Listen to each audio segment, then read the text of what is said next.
Sa mapagpalang gabi mga kagimat. Dito na naman ako sa bahay ni tatay. Pasyal na naman ako mga kagimat. Pasyal ako dito ngayon. Mayroon naman daw si tatay nakuha na kakaibang mga bato o mutya mga kagimat. At hindi muna ako mag-umpisa. Maraming salamat sa walang sawang nakasubaybay sa aking munting channel. And big shoutout na lang sa lahat-lahat. At ang video at ang usapin na ito ay para lang sa mga taong naniniwala sa kakaibang bato o mga mutya mga kagimat.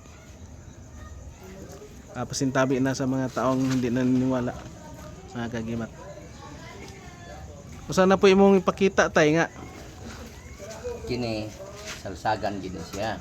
salsagan nga bunga. Bunga sa salsagan pero kino siya. Uyog be. Uyog.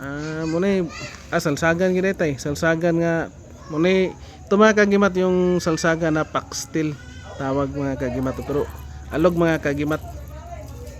Ni apoy gamay nga isa kino gihapon. Amo kani salsagan gyapon nga gamay pero uyog kani mao na salsagan katong mama sa pantay nga sa bunga. Or ito mga kagimat yung yung maliit mga kagimat na salsagan pero alog ayan o. Nya naapo ko'y salsagan nga mutya na gyud bato na. Ay basta. Kani. Tingnan no kagimat ito yung ano ni tatay talaga, itong bunga ng salsagan na nagiging bato na talaga. Tingnan kung titingnan natin mga kagimat pareho sila mga kagimat Pero kaibahan dito mga kagimat ito Kino alog. Ito bato na. Bato na naraw para mahibaw ani nga bato aton dukdukon. Kini dili ni bato di man siya. Pero uyog siya tay. Pero posible nga nung nauyog siya, uyog siya no? Pero kani siya bato na gid siya. Bato na bagong laruan ni tatay. Grabe dali ara ni makakita og mga ingani tayo ay. Kung titingnan natin mga kagimat yung itsura niya, yung parang kanyang dulo mga kagimat matulis. Pareho talaga mga kagimat Pero kaibahan dito sa mga kagimat yung sa isa ay nagiging bato na siya. Ito ano siya? Alog. Sa panada tay? Mao naman yang katong sa lubi. Kato sa lubi, katong isa atong gilambat. Ito mga kagimat yung gilambat na ni tatay yung nakuha niya sa bato sa nyug. Yung sa gitna mismo mga kagimat nakuha niya kalambat na. Ready na para ikwintas ni tatay. So ilagay lang niya sa kanyang bag mga kagimat. Di lang na to ipakita ang iyang kuan ana. Ay lang kay nakakita naman to sila. Pero ito mga kagimat pangbihira lang talaga makakita ka ng mga ganitong klaseng mga mutya mga kagimat. Mga kupo na tay. Sale na ni. Napa mga tusil pa ni tatay nga isa Na may kahagid siya. Kani fosilize gini siya mga kagimat. Nagyud siya kaha. Pero karon di awa na kaha. Wala na kaha na.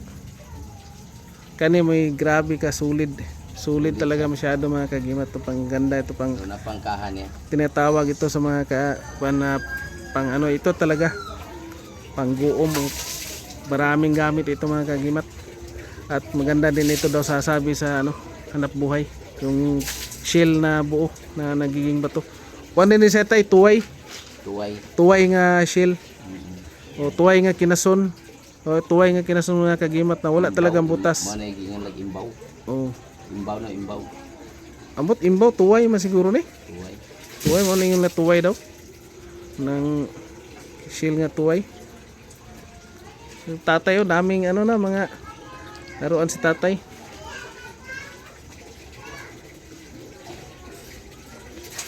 Tumutya ng nyug bato. Thank you for watching and please like, share, comment and subscribe. And magandang gabi mga kagimat. Tay, daghang salamat tay. Mayang gabi tay. Salamat. Usa pa na? Kuan man balayan sa itong balayan sa Libangbang Unya, usa may kuan sulod ana? Balayan sa Libangbang ni siya.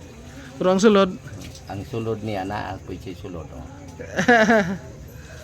Kuya wag sulod Lah, kuyawa ni Ito magagimat yung laman, kuyaw. ito yung laman ng ano, kanyang ano, mga kagimat oh. Parang may bunganga. Mahimo na siyang alibangbang kung Oh, uod pa siya pero pag kuha niya, paggawas na niya, malibangbang na siya. Oh. Mayroon ng pakpak. kani. Kuya Amoy. Atay. Daghang salamat og thank you for watching. And God bless sa ating lahat mga kagimat. Grabe.